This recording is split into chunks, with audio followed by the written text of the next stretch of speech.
Salut ici Maps! Aujourd'hui je vous parle du livre Jamais plus, version française de It End With Us de Colleen Hoover. Colleen Hoover qui est une auteure que j'aime depuis longtemps. J'ai lu beaucoup d'ouvrages de cet auteur. Je crois que le premier que j'ai lu c'est la série Slammed qui est tellement mal traduite par le titre indécent et la couverture, Dieu qu'on se demande où ça va aller. Je croyais que ça allait être un livre érotique, mais pas du tout. Le tome Maybe Someday, que j'ai adoré, avec une trame sonore qui vient avec, c'est vraiment génial. Et le tome Copain Maybe Not, que j'ai moins apprécié parce qu'on ne suit pas les mêmes personnages. Le livre Ugly Love, très dur aussi.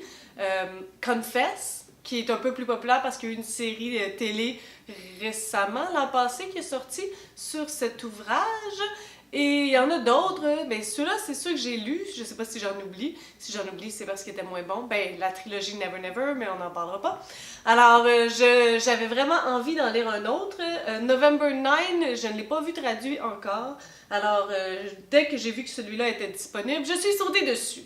Et ce que j'aime particulièrement de cet auteur, de Colleen Hoover, c'est que elle va dans différentes thématiques, différentes approches à chaque livre, à chaque ouvrage, ce qui fait en sorte que on aime sa plume d'écriture, mais on ne sait jamais où ça va aller. Et ça a été le cas pour ce tome-là. Je vous fais un petit résumé bref. Nous suivons Lily Blossom Bloom, qui a été victime d'un cycle de violence dans sa vie. J'en dis pas plus, je ne veux pas vous spoiler. Et Lily, lorsqu'elle était jeune, a rencontré Atlas, qui, par des circonstances X, Y, Z, s'est rendu dans la rue, était donc un sans domicile fixe. Lily va être sensible à sa cause et va essayer tant bien que mal de l'aider. De plus, sa réaction avec Atlas va l'avoir marquée à jamais. Plus tard, elle va rencontrer un neurochirurgien fendant sexy du nom de Ryle. Et là, il y a un bout de neige qui va se passer. Beaucoup de choses qui vont arriver alors que le bonheur semble facile, ce ne le sera peut-être pas. Je ne veux pas en dire plus. Lily. C'est un personnage qui m'a touchée immédiatement par sa sensibilité, par sa personnalité. Je me suis reconnue un peu dans Lily et j'ai trouvé ce personnage vrai, touchant, courageux. J'ai vraiment adoré suivre Lily. Le personnage d'Atlas, c'est vraiment un personnage intéressant à rencontrer. Le personnage de Ryle, c'est le typique gars qui sait qui est beau, puis qui paraît bien, puis qu'on aime, mais tu sais, qu'on voudrait pas aimer parce qu'il est tellement comme fraîchier, mais on peut pas se laisser... on se fait avoir quand même. On va découvrir aussi la sœur de Ryle, qui est une personne géniale, qui se nomme Alyssa, et je ne vous en dis pas plus. Donc, les personnages, je les ai adorés. L'histoire, je l'ai adorée. Elle est bouleversante. Elle est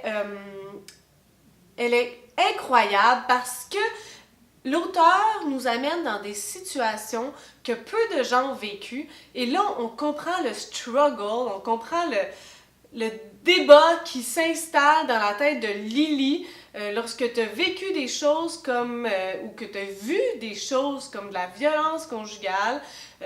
C'est pas toujours facile de s'en sortir, il y a beaucoup de jugement de la part des autres, donc on rentre avec Lily dans le jugement, mais on rentre avec Lily dans le fait qu'elle-même devient éventuellement une victime.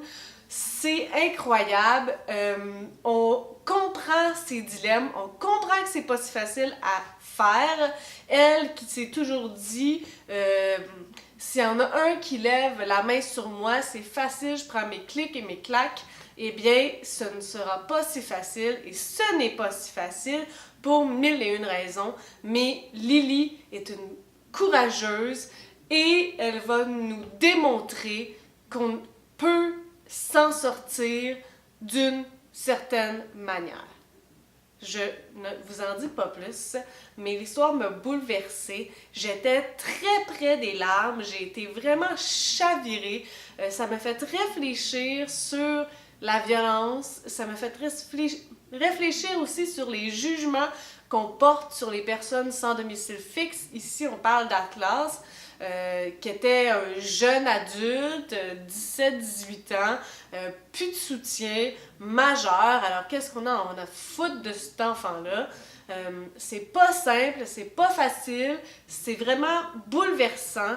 Des ouvrages que j'ai lus de Colin, je crois que c'est mon préféré parce que c'est puissant, ça m'a fait réfléchir et j'ai grandi avec ce livre-là. Ça fait mal à lire. Il faut être prêt à souffrir, il faut être prêt à se remettre en question, il faut être prêt à comprendre qu'il y a des choses qui sont pas bien, puis qu'on fait mal, puis qu'on fait parce que c'est nos valeurs ancestrales, puis il faut se wake-upper, il faut se réveiller.